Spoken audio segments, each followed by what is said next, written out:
Well, hello everybody, happy Saturday, and we're going to switch things up a little bit and do something a little fun, which I thought would be a good way to kick off your weekend outside of Friday, of course, and that's going to be talking about how the hockey guy was a big influence in me starting my YouTube channel, which obviously is not anywhere near his level of success, but we are working on it. So before we start, please make sure to like this video and subscribe if you're interested in joining the Hockey Brigade.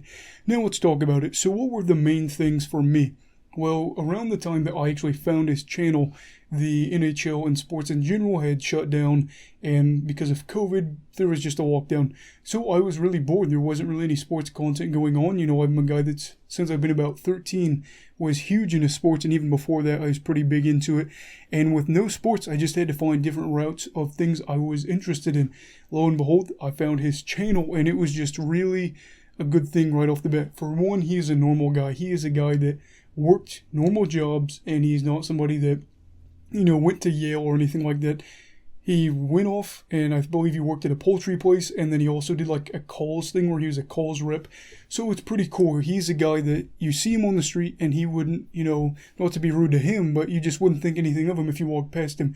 He's not one of those guys that you'd be like, okay, this guy lives, you know, somewhere super fancy.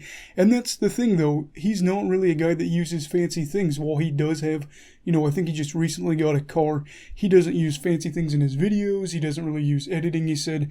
He doesn't want to use a bunch of animations. I don't know if he's ever used animations. He just does his own things. He's kind of quirky, and he goes about it his own way. And that's how he's been able to find a lot of success. That's one thing that I learned from him right away. When I saw him, I said, I can do this if he can do this. Not saying that I'll ever be as successful as him. I'd love to be. But you look at him, and you just see that guy that is really passionate about hockey, and is somebody that didn't have, you know, he wasn't, nothing against him, but he, like I said, is an average looking guy. He's not a guy that's going to get thrown out on GQ and they're going to do a special edition for him. And I'm not saying I'm a GQ guy at all. I'm just an average guy. But yeah, he has found a lot of success just being himself, being normal, being a guy that is just really relatable. And I think that's honestly probably the most likable thing about him and his stuff is just he is really, really humble. This is a guy that 5 years ago was still, I think maybe even 3 or 4 years ago, still doing a full-time job. He's got multiple kids. He's got a wife. He's got a house. He's got a family. And he has just really handled this super well with his rise. And when I subscribed to him, I think 2 years ago, he had like 130 some thousand subscribers. Now it's up to like 225,000 around there. And just to see him be able to maintain who he is and still be that normal guy, he still has his other channel where it's more like, you know, TV shows, other sports and stuff like that. And that's all just what I want to be. I think eventually is not Shannon, the hockey guy. I just want to be myself, and that's what I've learned from him in a big motivational thing, because at the end of the day, we are really similar in a lot of ways. We love hockey. We just want to be ourselves, and we're not great, or I guess I'm not great with any editing or stuff like that. You guys know me. Anything that is done that is not super simple is done by my wife, who has always been super supportive, and basically the main reason why I even got this channel up and going. And that's the thing.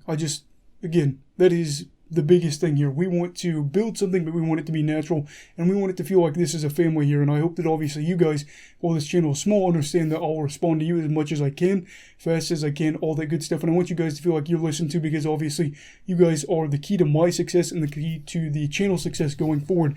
So yeah, I just thought we'd talk about that. Now, is he my only person that was the biggest driving factor? No, my wife was. She was somebody that always heard me going on about hockey all the time and said, why don't you make a hockey channel so other people could listen to you? Not that I don't like hearing you ramble on for hours about hockey, but why don't you make a channel and see what people do? Maybe you could make some money off of it.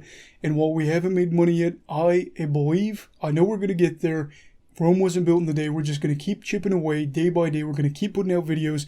And I'm telling you what, one day we're going to be successful, and I'm going to do a video where I get to do it full time. And obviously, as you can see, my wife and Shannon, the hockey guy, were a big influence for me in order to get this thing going. Who's your favorite hockey YouTuber? Let me know down below. If it's me, just say somebody else.